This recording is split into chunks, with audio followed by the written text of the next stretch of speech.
In this video, I'll show you how to recover deleted files. It's totally free software, so you don't need to pay. First, you need to download a software. Go to Google and type recuva download. Go to this website and download this software.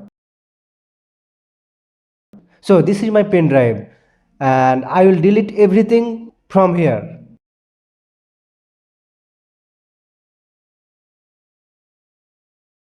Then I will install the software. It's easy to install.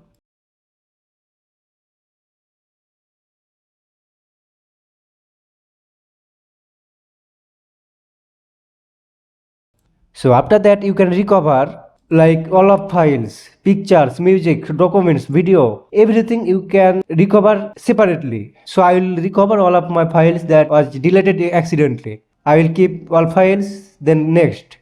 Then you have to select the drive that you want to recover. From here I will select my drive, pen drive.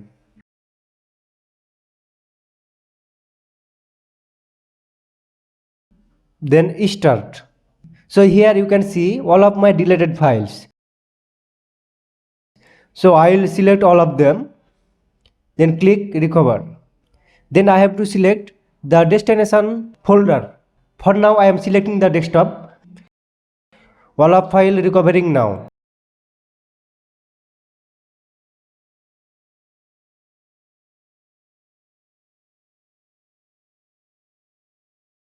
So you can see here all of the files including documents, image and video. I got everything back.